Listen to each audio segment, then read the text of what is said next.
Hello my friend, welcome to my channel Devwadi. आज बसंत पंचमी का पर्व है। इस दिन माँ सरस्वती का प्रादुर्भाव हुआ था। उनकी वंदना में ये श्लोक समर्पित है। सरस्वती नमस्तुभ्यं वरदे कामम रूपिणी विद्यारंभम करिष्यामि सिद्धि भवतु मे सदा। वर देने वाली तथा इच्छाओं को पूर्ण करने वाली माँ सरस्वती, आपको नमस्कार। मैं विद्या का आरंभ करूंगी, मेरी हमेशा सफलता करें। इसी कामना को लेकर मैं आपके समक्ष इस पर्व से संबंधित कुछ जानकारी शेयर करूंगी। आप सभी व्यूअर से मेरा अनुरोध है कि आप अपनी प्रतिक्रिया जरूर से जरूर अवश्य दें।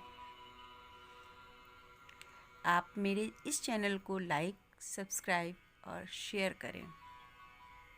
पुराणों के अनुसार जब ब्रह्मा जी ने सृष्टि की रचना की, तब ना तो संगीत था ना शब्द थे। संपूर्ण सृष्टि नीरसता से परिपूर्ण थी। ब्रह्मा जी इस विषय को लेकर बहुत चिंतित थे। इस विषय को लेकर ब्रह्मा जी विष्णु भगवान के पास गए।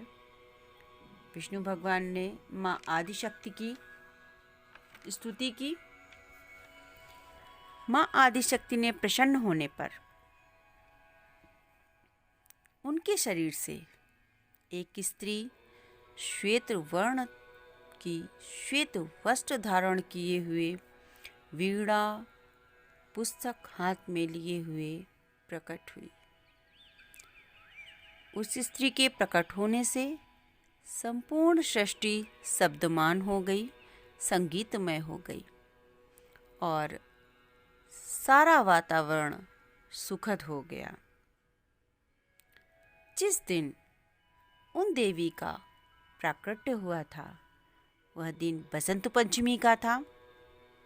इस देवी का नाम आदिशक्ति ने सरस्वती रखा और ब्रह्मा जी को समर्पित करती हुई अंतर्ध्यान हो गई। इस दिन जो भी माँ सरस्वती का षड्जोपचार के द्वारा पूजन अर्चन करता है, माँ सरस्वती की विशेष कृपा उस पर होती है और निश्चित ही उसे सफलता प्राप्त होती है।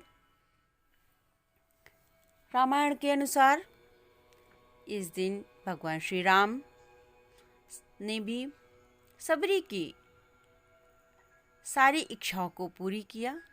सालों साल से सबरी भगवान श्री राम के आने की राह देख रही थी, किंतु इस दिन भगवान श्री राम ने सबरी के आश्रम में आकर उसे कृतज्ञ किया, उसे प्रसन्न किया, उसकी भक्ति का उसे आशीर्वाद दिया। इतिहासकारों के अनुसार पृथ्वीराज चौहान ने मोहम्मद गौरी को 16 बार हराया, किंतु छोड़ दिया। 17वीं बार मोहम्मद गौरी जब जीत गया तो पृथ्वीराज चौहान को अपने साथ अफगानिस्तान ले गया। वहां जाकर उसने पृथ्वीराज चौहान की आंख फोड़ दी तथा मृत्युदंड दे दिया। मृत्युदंड से पूर्व मोहम्मद गौरी पृथ्वीराज के एक गुण की परीक्षा लेना चाहता था या उसका कमाल देखना चाहता था। वह था उनके शब्द भेदी बाण का कमाल। पृथ्वीराज के मित्र कवि चंद्रवरदाई की परामर्श पर गौरी ने ऊंचे स्थान पर बैठकर तवे पर चोट मारकर संकेत किया। तभी चंद्रवरदाई जी ने अपने शब्दों में संकेत दिया, 4 बांस 24 गज अंगुल अष्ट प्रमाण, ता ऊपर सुल्तान है चूको मत चौहान।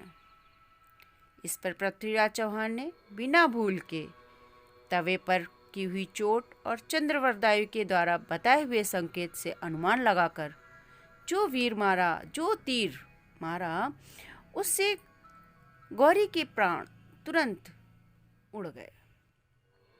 गौरी की हत्या के पश्चात पृथ्वीराज चौहान और चंद्रवरदाई जी ने एक दूसरे को छुरा भोंक कर आत्म बलिदान दिया। जिस दिन यह घटना हुई, वह दिन बसंत पंचमी का दिन था। 1192 ईस्वी में बसंत पंचमी के दिन इस घटना ने सबको हतप्रभ कर दिया था। इस दिन गुरु गोविंद जी का विवाह भी हुआ था। राजा भोज महाकवि सूर्यकांत त्रिपाठी निराला जी का भी जन्म हुआ था। इस प्रकार बसंत पंचमी का यह पर्व हमारे लिए बहुत ही विशेष और महत्वपूर्ण है।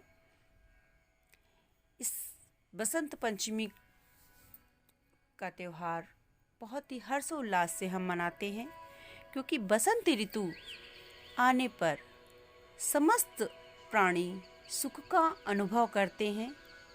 पृथ्वी का प्रत्येक कण सुखद हो जाता है, मनमोहक हो जाता है, प्रकृति मधुरमय हो जाती है, संपूर्ण प्रकृति नई दुल्हन के समान सुशोभित होती है। इसी के साथ मैं आपके समक्ष एक ज्ञानवर्धक कहानी प्रस्तुत कर रही हूँ।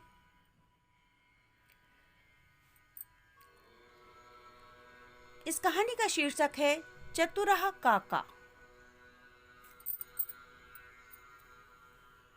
एकदा एका काका पिपासिता आसीत्। एक बार एक कौवा प्यासा था। सः जलम पातुम इतस्ततः अभ्रमत्।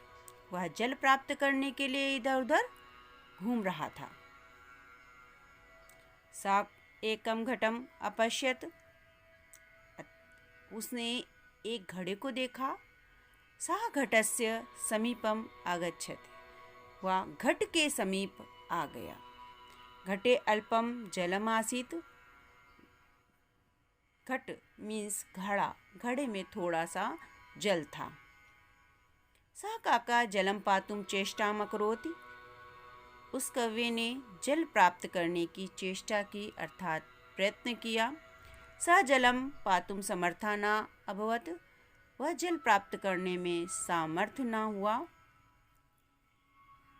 सहसा अचानक सः एकम उपायम अचिंतयति। उसने एक उपाय सोचा। तत्र पाषाणखंडा आसन। वहाँ पत्थर के टुकड़े थे। काका एकम एकम पाषाणखंडम घटे आपातयत। कौवे ने एक एक करके पत्थर के टुकड़ों को घड़े में डाला। शनैः शनैः जलम उपरि आगच्छति। धीरे धीरे जल ऊपर आ गया। काका जलम अपिबत आकाशे च उत्पतत। कौवे ने जल पिया और आकाश में उड़ गया। तो मित्रों, इस कहानी से हमें यह शिक्षा मिलती है कि हम धैर्य और परिश्रम से किसी भी समस्या का समाधान निकाल सकते हैं। इसी के साथ आप सभी से विदा लेते हैं और मिलते हैं नेक्स्ट वीडियो में एक नए विषय को लेकर के। धन्यवाद।